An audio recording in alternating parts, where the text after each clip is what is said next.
It's tough when you talk to officials and I ask them, "Hey, we only shot 2 free throw we only went to the free throw line twice up into the 4th quarter," and she tells me it's not her job. It's frustrating, and I don't give a damn if I get fined because that's cheap, and I am tired of it because I've been nice and I've been humble with it, but I am tired. Barbie, are you okay? Are you okay? Are you okay, Barbie? The emotional decline continues for Angel Reese. The temper tantrums, the complete loss of emotional control continues for the Bayou Barbie, as well as the Chi-Town Barbie and Double Double Barbie, and whatever other alias that Angel Reese has decided to give her. Is Angel Reese the fiery, passionate competitor the WNBA desperately needs to capture mainstream attention? Or is her behavior the symptom of a league that has begun to reward drama over discipline? The lines have become so blurred that it's nearly impossible to tell. A recent on-court explosion has fans and critics completely divided, and the fallout reveals a shocking truth about the price of fame in professional sports, where every temper tantrum is a potential viral moment, and every controversy is a business opportunity. This isn't just about a single game or a single player, it's about the soul of a league at a crossroads, and a superstar who might have become too big and too profitable for anyone to control.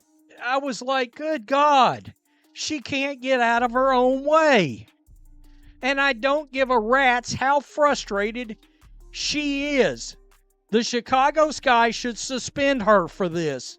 They won't, because they're too damn scared of her fans. This is some Bush League lack of respect. This behavior can't happen. It can't happen. Look at that. You slap a keyboard out of the coach's hand, they ought to give you 2 to 5 games for that. It all came to a head in the final agonizing moments of a nail-biter against the Washington Mystics. The score was tied with less than 30 seconds on the clock, and the tension in the arena was thick enough to cut with a knife. All eyes should have been on the Chicago Sky's bench, waiting for a brilliant play to be drawn up, a moment of strategic genius to win the game. But what the world saw instead was a moment of pure, unfiltered rage. Visibly furious after a foul was called on her team, Angel Reese stalked toward the timeout huddle. As assistant coach Ann Crosby held up a clipboard to strategize, Reese, in a stunning act of aggression, slapped it directly out of her hands. The plastic clattered to the floor, and for a moment, the bench froze. The clip went viral before the final buzzer even sounded, and the sports world erupted in a firestorm of debate. Was this the unbridled passion of a dedicated athlete pushed to her limit, or a shocking and blatant display of disrespect for authority? The referees blew every whistle. Like, I'm not joking. There was one play where Angel Reese dribbled backwards. She backed into Aaliyah Edwards and tripped over her own feet and got free throws. The free throws that led to this happening were unbelievably soft. That led to Angel Reese breaking a coach's.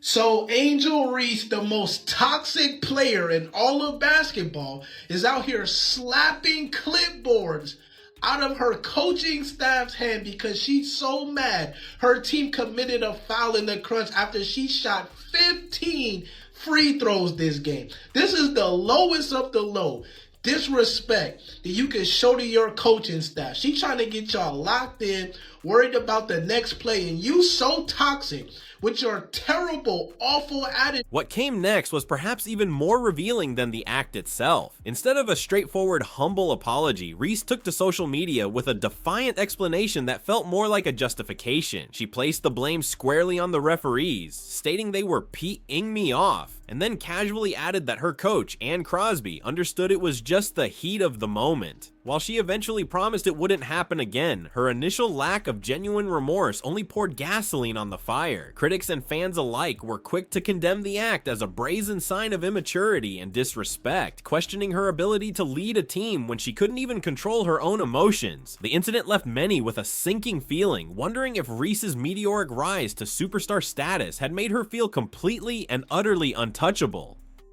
I would be worried about Angel Reese demanding a trade. Earlier in the season, she had no one to blame but herself, but over the last 4, maybe 5 weeks, Angel Reese has been dominant and you're still losing.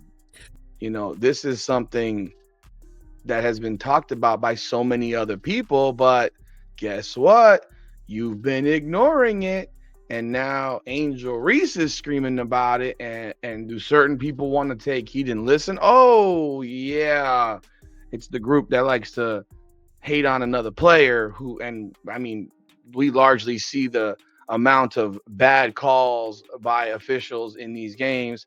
And I have said from the beginning, the officiating in the WNBA is absolutely terrible. But this was no isolated incident. It was simply the latest chapter in a growing saga of confrontational behavior. The clipboard slap fits perfectly into a larger, more troubling pattern. Reese has cultivated a reputation for being openly defiant, particularly towards officials. In a now infamous press conference, she bluntly told reporters she was tired of this ST when discussing the officiating, and defiantly declared that she didn't give a DN about the inevitable fine that would follow. Her career has been a highlight reel of incredible plays interwoven with equally dramatic clashes. From her heated on-court scuffles to her aggressive flagrant foul on Caitlin Clark, Reese has consistently kept herself at the very center of controversy. She has built a brand as the WNBA's most polarizing figure, leaving the public perpetually debating where her admirable passion ends and her destructive toxicity begins. Did you slap the clipboard out of her hand? Why do you guys hate Angel Reese so much? The Angel Reese hate is so forced. This is why we hate the bricklaying sloth. She has a terrible attitude, awful, toxic. This is why she has no friend. This is why the world hates her, except for the Black Clan and the Black Clan panders, man. I don't think I've ever seen a player slap the clipboard out of their coaching staff's hand. Look at it. Look at y'all bricklaying sloth. Are you kidding me? That is one of the most disrespectful acts I've ever witnessed by a professional athlete towards their coach, one of their coaches. I mean, wow. Wow. What are we doing? This constant controversy inevitably brings up the thorny issue of a double standard in sports media, and one name hangs over every single one of these debates: Caitlin Clark. The question echoed across social media within minutes of the clipboard incident. How would the world have reacted if the squeaky clean media darling face of the WNBA had been the one to smack a clipboard out of a coach's hand? ESPN would have likely held a televised funeral. The rivalry between Reese and Clark has become the league's most dominant and profitable storyline since their iconic 2023 NCAA Championship showdown, a rivalry that often highlights the uncomfortable racial dynamics in sports commentary. Critics have repeatedly pointed out that when Reese taunted Clark with a "you can't see me" gesture, she was widely condemned and labeled classless by a legion of commentators. Yet Clark had made the very same gesture earlier in the tournament without facing nearly the same level of vitriol. This history adds a complex and charged layer to the clipboard incident, suggesting that public perception of these athletes is often filtered through pre-existing and deeply ingrained biases. Well, we know Angel Reese has definitely been in the headlines, man, after erupting in a press conference, pretty much swearing at reporters. And I'm here to tell you today is another day of the Angel Reese drama, because she has simply smacked the clipboard out of an assistant coach's hands.